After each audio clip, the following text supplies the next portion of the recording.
زنا سے بھی زیادہ وہ ہے اپنے ہاتھوں سے اپنے اوپر غسل کو فرض کرنا. مجھے اس سے آسان اور اس سے باحیا الفاظ اس گناہ کے حوالے کی تشریح کے لیے نہیں مل پا رہے ہیں کہ لوگ اپنے ہاتھوں سے نوجوان حمام کے اندر بیٹھ کر بیت الخلاء میں بیٹھ کر تنہائی میں بیٹھ کر اپنے ہاتھوں سے اپنی عصمت سے کھیلتے ہیں اور وہ اپنے ہاتھوں سے اپنے اوپر غسل کو فرض کرتے ہیں. یہ کیا ہے؟ اللہ کے رسول صلی اللہ علیہ وآلہ وسلم فرماتے کہ جو اپنے ہاتھوں سے اپنی شرمگاہوں سے کھیل کر اپنے اوپر غسل لازم کریں، آقا فرماتے اللہ کی، سارے فرشتوں کی اور مجھ محمد کی اس پہ لعنت ہو. حضور جس پہ لعنت کریں. جو بے باک لڑکے ہیں، بے باک چھوکرے ہیں، وہ تو زنا کے اڈوں تک جاتے ہیں، لیکن نام میں ہاتھ جو شریف کہلاتے ہیں وہ ڈرتے ہیں کہ زنا سے پکڑ نہ لیے جائیں، عزت نہ چلی جائے، تو وہ اکیلوں میں بستروں پر، مکانوں میں، دکانوں میں، تنہائیوں میں اپنے ہاتھوں سے اپنے سرمایے کو برباد کرتے ہیں. میں اپنا دل کا درد اپنے ان بھائیوں تک پہنچانا چاہتا ہوں اور آپ کے توسط سے دنیا بھر میں میرے جو نوجوان اس فعل بد میں گرفتار ہیں جس پر رسول پاک نے لعنت کی، اللہ نے لعنت کی، حضور علیہ الصلوۃ والتسلیم کے غلاموں جو اپنے ہاتھوں سے اپنے اوپر غسل فرض کریں، قیامت کے دن ان کو زانیوں سے زیادہ سخت عذاب دیا جائے گا. زنا کرنے والوں سے بدترین عذاب ان لوگوں کو دیا جائے گا. اور میرے آقا علیہ السلام فرماتے ہیں قیامت کے دن کچھ لوگ ایسے ہوں گے جن کے ہاتھ حاملہ ہوں گے، ہاتھوں پر حمل کے آثار ہوں گے. صحابہ نے عرض کی یا رسول اللہ، لوگوں کے، مردوں کے ہاتھ حاملہ ہوں گے؟ آقا فرماتے ہیں ہاں، جنہوں نے اپنے ہاتھوں سے اپنے اوپر غسل فرض کیا ہوگا. اشاروں کی زبان میں اس کا مفہوم عرض کر رہا ہوں. قیامت کے دن وہ اس حالت میں اٹھیں گے کہ ان کے ہاتھ حاملہ ہوں گے. اور یاد رکھنا ایسا کرنے والے ان کے چہروں پر پھٹکار برستی ہے، آنکھوں کے ارد گرد کالے کالے ہلکے پڑ جاتے ہیں، گڑے پڑ جاتے ہیں، آنکھیں اندر کو دھنس جاتی ہے، زندہ رہ کر بھی انسان مردہ نظر آتا ہے. اور اگر 1 مہینے تک یہ فعل بد کر لیا ساری زندگی اس کی عادت پڑ جاتی ہے. ایک وقت تو وہ آتا ہے کہ انسان شادی کے قابل نہیں رہ جاتا.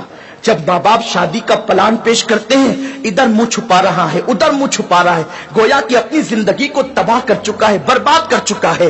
سنی دعوت اسلامی کے اجتماع میں آنے والوں، وقت کے اختصار کو ملحوظ رکھتے ہوئے بس اتنا پیغام آپ کو دے دوں، اگر آج سے پہلے کسی نے اپنے ہاتھوں اپنے اوپر غسل فرض کر کے حضور کی لعنت مول لی ہے، اللہ اس کے رسول کی لعنت کا وہ شکار ہوا ہے، اللہ اکبر، تو وہ آج اس سنی اجتماع میں سچی توبہ کرے.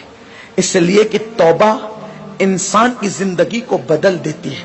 یہ توبہ ہی ہے جس نے فضیل ابن عیاض کو اولیاء کا تاجدار بنایا. یہ توبہ ہی ہے جس نے بشر حافی کو بغداد کے میخانے سے نکال کر کعبے کا مجاور بنایا اور 2 لاکھ حدیثوں کا حافظ بنا دیا.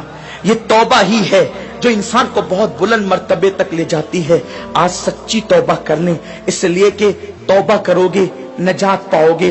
ایک حدیث پاک کا خلاصہ اختصار سے اور اپنی گفتگو تمام کروں. جب بھی ایسے گناہ کرنے کو دل چاہے تو اس وقت اتنا سوچنا کہ اللہ دیکھ رہا ہے. اگر یہ سوچ کر کے گناہ چھوڑ دیا تو زندگی کامیاب ہے. میرے آقا علیہ السلام نے اس حدیث کو، عبداللہ ابن عمر کہتے ہیں میرا بچپنا تھا، کم و بیش 7 مرتبہ میں نے حضور سے یہ حدیث سنی ہے.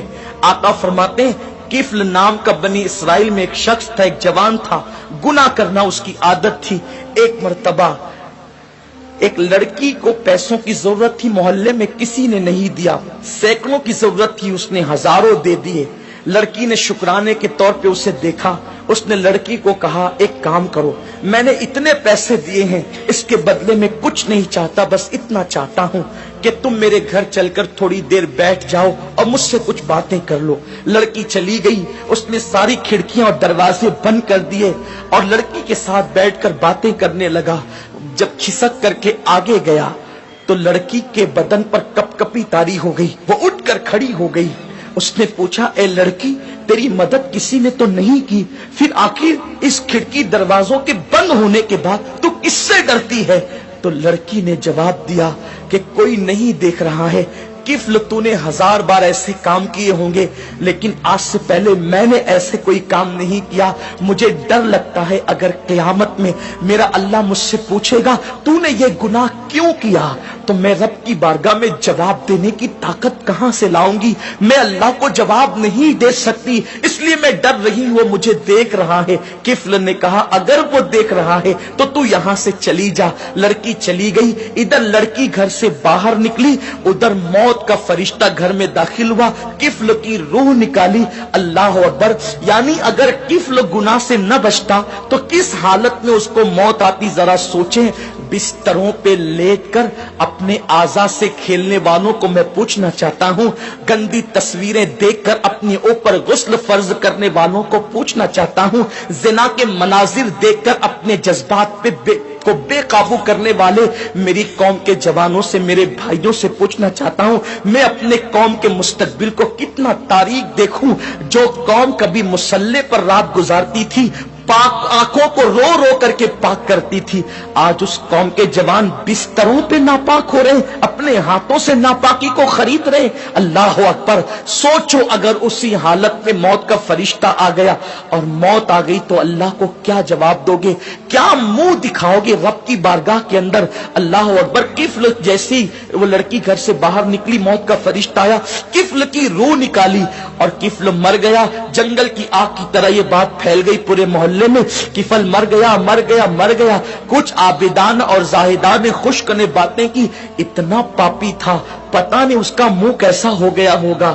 ایسے میں کسی نے کہا کچھ بھی تھا لیکن کلمہ پڑھنے والا تھا، اس کی میت میں جانا تو پڑے گا۔ جب لوگ اس کی میت میں گئے تو اس کے گھر پر قدرتی قلم سے لکھا ہوا تھا کہ کفل اللہ سے ڈر کر ایک گناہ سے بچ گیا، اللہ نے اس کی ساری زندگی کے گناہوں کی مغفرت فرما۔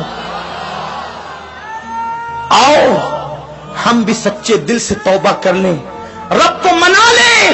زندگی کا کوئی بھروسہ نہیں، اور اتنے بڑے اجتماع میں آئے ہو، میں تو بس اتنا کہتا ہوں یہاں سے جاؤ تو یہ عزم لے کر جاؤ، انشاءاللہ نہ گناہ کریں گے نہ گناہ کرنے دیں گے۔ اپنے علاقوں میں جا کر سنی دعوت اسلامی کی شاخیں قائم کریں گے، برکات شریعت کا درس دیں گے، اجتماعات کریں گے تاکہ ہمارے نوجوان گناہوں سے بچ سکے۔ ممکن ہے اپنی فغاں سے چند لوگ ہی بچ جائیں تو یہی اپنے لیے نجات کو کافی ہے۔ اللہ تبارک و تعالیٰ سے دعا ہے میرا اللہ مجھے آپ سب کو عمل کی توفیق دے۔ باتیں تو بہت ہے لیکن وقت مختصر ہے۔ یہ قصہ لطیف ابھی ناتمام تھا، جو کچھ یہ قصہ لطیف ابھی ناتمام ہے، جو کچھ بیان ہوا وہ آغاز باب تھا۔ گفتگو کے درمیان کوئی غلطی اللہ معاف فرمائے۔ وما علینا الا البلاغ۔